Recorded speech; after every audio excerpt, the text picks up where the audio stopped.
आदाब, मैं अब्दुल हमीद साहिल, आप देख रहे हैं ऐलान टाइम्स। हमारे चारों तरफ समाज में अलग अलग प्रकार की घटनाएं होती हैं। कुछ सियासी घटनाएं होती हैं, कुछ जराइम होते हैं और कुछ ऐसे जुर्म होते हैं जिसे देखकर रोंगटे खड़े हो जाते हैं, जिसे सुनकर दिल पर एक अजीब सी कैफियत तारी हो जाती है। आज हम आपके सामने जो वीडियो लेकर आए हैं उसका मकसद आपको डराना या आप में सनसनी पैदा करना नहीं है, बल्कि हमारा मकसद ये है कि आप में बेदारी पैदा हो जाए, आप जागरूक हो जाएं और अपने गिरदोपेश में होशियार रहें कि क्या खबर, यानी सावधान और ख़बरदार हो जाएं कि क्या कुछ हो रहा है। अगर आपके यहाँ छोटे बच्चे हैं तो ख़ास तौर से इस वीडियो को आपको देखने की ज़रूरत है, और अगर आपके रिश्तेदारों में, आपके दोस्तों में, आपके पड़ोसियों के पास भी छोटे बच्चे हैं तो उन्हें भी ये वीडियो ज़रूर दिखाएँ, शेयर ज़रूर करें। वाक़या है यूपी के कानपुर के घाटमपुर कोतवाली के भरदस गाँव का। वहाँ पर एक ऐसी घटना घटी जिससे सबके रोंगटे खड़े कर दिए।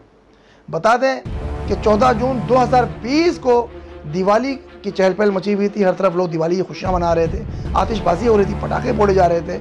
ऐसे में गांव की एक 6.5 साल बच्ची गायब हो जाती है। उसके माता पिता उसे बहुत तलाश करते हैं, ना मिलने पर वो अपने दोस्तों से, अपने पड़ोसियों से गुहार लगाते हैं और फिर उसके बाद पूरा गाँव टॉर्च लेकर, लालटेन लेकर उस बच्ची को तलाश करने के लिए निकल पड़ता है। लेकिन बच्ची किसी को नज़र नहीं आती, किसी के हाथ नहीं लगती।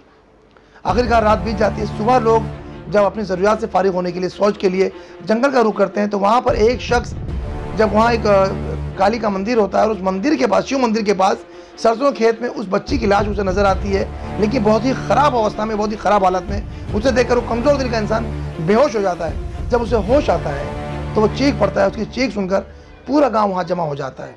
वहाँ पहुँच कर लोग देखते हैं कि उस बच्ची की हालत बहुत ही ख़राब है, खून से लथपथ है। फ़ौरन पुलिस को इत्तला दी जाती है। पुलिस की टीम वहाँ पहुँचती है और लोगों को समझा बुझाकर उस बच्ची की लाश को अपने कब्जे में लेकर पोस्टमार्टम के लिए भेज देती है।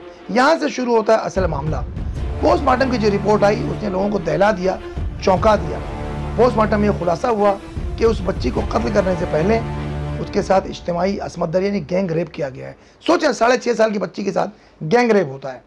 और उसके बाद जो अजीब चौंकाने वाली बात थी, जो रोंगटे खड़े कर देती है, वो ये उस पोस्टमार्टम में जो खुलासा किया गया था कि रेप के बाद उस बच्ची के पेट को फाड़ा गया, उसके दिल, उसके कलीजी और उसके फेफड़ों को निकाल लिया गया। बस यहीं से पुलिस की तफ्तीश एक नया रुख ले लेती है। लोगों में हंगामा मच जाता है, लोग पुलिस पर प्रेशर डालते हैं। इस कदर प्रेशर घाटमपुर पुलिस पर आता है कि वो अपनी कई टीमें दौड़ा देती हैं। हर तरफ, हर सिमत में कोशिश की जाती है। यहाँ तक कोशिश की जाती है कि जो बच्ची के माता पिता हैं उससे किसी की दुश्मनी तो नहीं है, लेकिन सारे एंगल फेल होते नजर आते हैं। फिर पुलिस की नज़र उस लाश पर वापस उनकी निगाह जाती है कि जब उन्होंने उस लाश को अपने कब्जे में लिया था तो उस लाश पर एक लाल रंग की चुनरी बंधी हुई थी। यहाँ से इस केस की गिरह खुलना शुरू होती है। सीधा मामले सामने आता है कि ज़रूर तंत्र मंत्र का मामला है। बहुत तफ्तीश के बाद पुलिस अपना सर जोड़ के बैठी रहती है कि उन्हें उनका मुखबिर ये इत्तला देता है कि जिस रात तमाम लोग उस बच्ची को तलाश कर रहे थे, उस वक्त वहाँ पर अंकुल नामी शख्स जो था वो गायब था, वो नज़र नहीं आ रहा था। फिर क्या था? पुलिस को जैसे अंधेरे में रोशनी की किरण मिल गई, उसने फ़ौरन अंकुल पर अपना शिकंजा कसा और उसको ले जाकर जब पुलिस ने अपना तरीका आजमाया तो उसने तोते की तरह सारी वारदात को रट दिया। उसने बताया कि उसके चाचा परशुराम और उसकी चाची सुनीता की शादी 1992 में हुई थी। 21 साल का अरसा गुजर जाने के बाद भी उनके यहाँ औलाद नहीं हुई, बच्ची नहीं हुई। उन दोनों ने काफ़ी डॉक्टर्स को दिखाया, काफ़ी तांत्रिक और बाबाओं को दिखाया, लेकिन कोई अमल करामत नहीं हुआ, उनके यहाँ औलाद ना हुई। एक रोज़ परशुराम काम से लौट रहा था कि रेलवे स्टेशन के बाहर उसे एक किताब की दुकान नज़र आई, जहाँ पर एक किताब रखी हुई थी जिसका नाम था काला जादू। बस उसके दिमाग में क्या शैतान है, उसने उस किताब को खरीद लिया, घर आकर उसे पढ़ना शुरू किया। पन्ने पलटता रहा, आखिर में एक सफ़ा उसके हाथ में ऐसा भी आया जिसमें लिखा था कि अगर जिसे औलाद ना होती वो किसी छोटी बच्ची के सीने को चीर कर उसके दिल, कलेजी और फेफड़े को निकाल कर अगर खा लेगा तो उसकी औलाद हो जाएगी। बस फिर क्या था, उसके दिमाग में शैतान ने अपना डेरा जमा लिया। उसने अपनी बीवी को अपना ख्याल बनाया और उसके बाद उन्होंने अपने भतीजे को, जिसका नाम अंकुल है, उसे बुलाया और उसे अपनी तमाम वारदात सुना दी, तमाम रुदात बताई। वो भी उनके साथ इस साजिश में शामिल हो गया। उसने अपने दोस्त को शामिल कर लिया।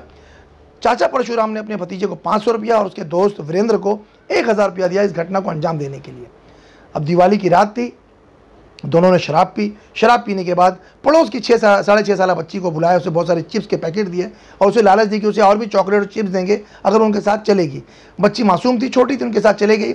उन्होंने उस मंदिर के पास ले जाकर, जो वहाँ सरसों का खेत था, पहले तो उन दोनों ने बारी बारी उसकी बच्ची के साथ उन दरिंदों ने बलात्कार किया और उसके बाद फिर उसका गला रेत कर उसके पेट को चाकू से फाड़ा, उसका दिल, उसकी कलेजी और उसका फेफड़ा निकाला, थैली में रखा, घर लाकर अपने चाचा को दिया और उस हैवान, उस जानवर चाचा ने और उसकी चाची ने, उन दोनों दरिंदों ने उसे पकाकर रोटी के साथ उस बच्ची के कलेजी, दिल और फेफड़े को खा लिया।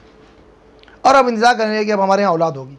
लेकिन 24 घंटे में पुलिस ने सारा मामला हल कर दिया और उन लोगों को दबोच लिया और जेल की सलाखों के पीछे भेज दिया। अब ये कहानी जो अभी आई है, ये 19 जून को वहाँ के जो ज़िला कलेक्टर हैं आलोक तिवारी, उन्होंने एक पत्र लिखा था मुख्यमंत्री आदित्यनाथ को कि इन दोनों दंपत्ति को जेल से बाहर ना आने दिया जाए, ये समाज का कलंक है, दरिंदे हैं, इन पर आसूका लगा दी जाए।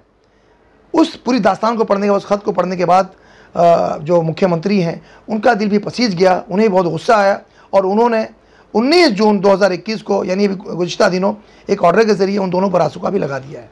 अब वो जेल से बाहर नहीं आएंगे। बहरहाल ये जो वाक़या हुआ है ये इंतहाई दुखद है कि किस तरह माँ बाप अपने बच्चों को पालते पोसते हैं और वो दरिंदगी का शिकार हो जाते हैं।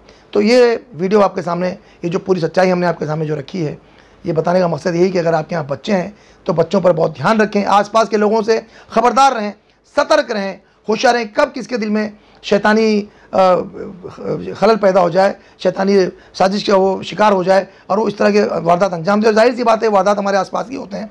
तो हम आप इस वीडियो को लाने का मकसद यही है कि आप होशियार रहें, अपने बच्चों पर नज़र रखें, उनकी हिफाजत करें, अपने पास पड़ोस के बच्चों की हिफाजत करें और ऐसा कोई भी व्यक्ति नज़र आए तो उस पर कड़ी निगाह रखें। इस वीडियो को ज़रूर शेयर करें। देखते रहें इस तरह की खबरों के लिए हमारा चैनल ऐलान टाइम्स, क्योंकि हम आप तक सिर्फ खबरें नहीं बल्कि सच पहुँचाते हैं।